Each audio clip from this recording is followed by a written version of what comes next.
So I'm a little late to these spoilers, forgive me guys, but I was on break and it's still kind of lining up with how my schedule was anyway, so it's all good. And also this chapter is incredible. So let's just get into it. Title of the chapter is Shurin Hake. Maybe that's how you pronounce it. Maybe not. The end of the festival is approaching in the capital of flowers. Luffy versus Kaido. Kaido drinks sake during the battle. The Shurin Hake seems to be a drunken Kaido technique. Whoa, now things are really getting interesting. Alcohol makes Kaido go through several phases in his fight against Luffy, sad, crying, and angry. Tell me about it. But at the end of the previous chapter, we were coming back to Luffy and Kaido, and it seems that Luffy has, I guess, kind of acclimated to Kaido's power, or at least what it appears to be on the surface. This is a one-piece fight, so there's many levels and layers to it. I don't really think Luffy is going to like lose again, because he's already kind of had like his, mid-final fight, loss, recovery, and then comeback. So if Oda doubles down on even that, which he already kind of has, if you go back to the beginning of Luffy versus Kaido, I mean like 3 years ago. But also in that chapter, we got one of Oda's best double spreads ever, in my opinion, with Luffy nailing Kaido with the rock gun. Just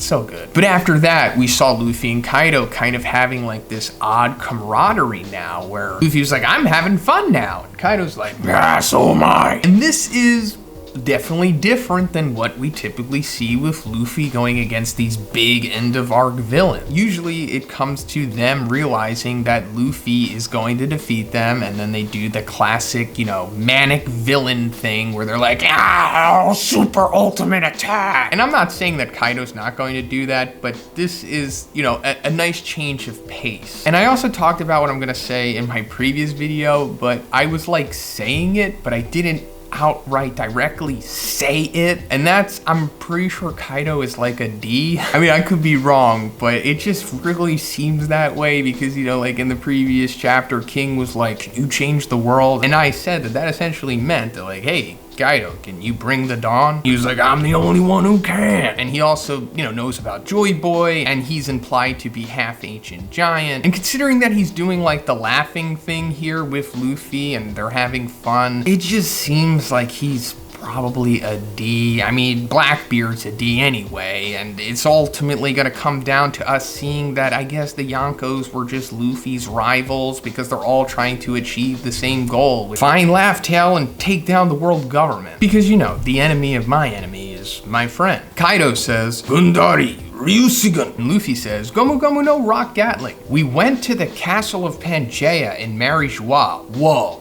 All right, I didn't know that this was happening. I just heard about the Luffy and the Kaido stuff. This is a huge twist here because from this, it seems like we're cutting away from Wano and going to Marijois. The Goro Say talks about catching Nico Robin. Okay, yeah, we're there. I think the last time we saw the Goro Say was when they were bowing down to Imu in chapter 908, right? Was that it? Or did that happen before or after Shanks revealed that he was a celestial dragon? No, it's not confirmed, just my opinion, but come on guys, you know it to be true, look into your heart. But either way, I think that might be the last time we saw the Goro Say, which was like 4 years ago? Oh my God. Was it 4 years? That's like my whole YouTube career. But they're talking about catching Nico Robin because what else is new? We see government warships near Wano Kuni. Oh, okay. Finally, this is actually going somewhere. There was little sprinkles of this a while back about were they gonna send some people there? Was Borsalino gonna go there? Was Fujitora gonna go there? Now we're gonna see, I guess. Someone from the fleet informs the Goro Say that they see a shadow. The Goro Say says that it is not possible, that even for them it is a legend, and that it had not awakened in the last centuries. The Goro Say ends up talking about a devil fruit and that they have given that fruit another name to hide its true name. It's not the Gomu Gomu no Mi according to the leaker. The shadow at the end is Zunisha's, who is standing right behind the world government's fleet? No Marine appears in the chapter. So Zunisha is here, and that's awesome because, like the connection between Zo and Wano, it's all coming full circle now. But also Zunisha has to be there because I talked about this in my previous review as well, that I think that there's like Laugh Tale Whale's golden bell in Wano, like, you know, in that tree thing where the flower capital is. And we also know that there's like that whale tree on Zunisha and Zo, and this is all like connecting here. Like, I'm pretty sure this is setting up major exposition dumps, like, after the Beast Pirates are defeated. Like, remember chapter 956, 97, or whatever? Like, I think that they're not even gonna compare to what we're gonna get after this. Because it's not just gonna be marine history or whatever, it's gonna be like, oh,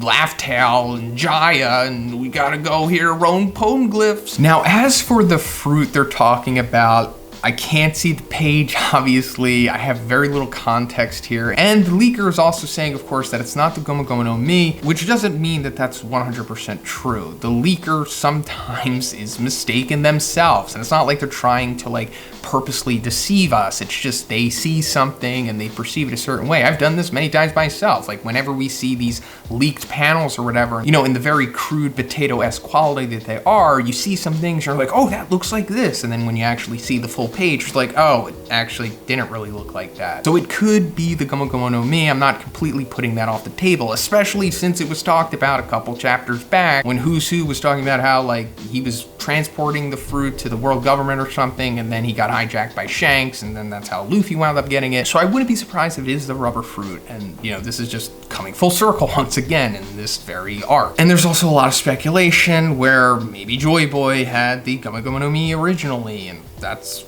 a possibility. Because if they're going to like rename a fruit, it would make sense that they're going to rename the fruit that their Antichrist had. And aside from that, it could also be the Ope Ope no Mi, because that has a lot of secrecy to it as well. And we didn't know about the perpetual youth surgery until Daffy told us about it. So I wouldn't be surprised if that fruit was originally called like the immortality fruit or something like that. And I'm pretty sure the perpetual youth surgery was performed on Zunisha. I mean, he has the eyes, Emu has the eyes, Mihawk has the eyes, and Hakuba has the eyes. All of them had the perpetual youth surgery performed on them. No, it's not confirmed, but just like with Shanks being a celestial dragon, guys, look into your heart.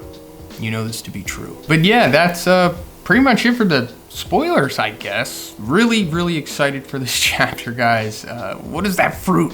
Let me know what that fruit is in the comments. And if you like the video, guys, subscribe.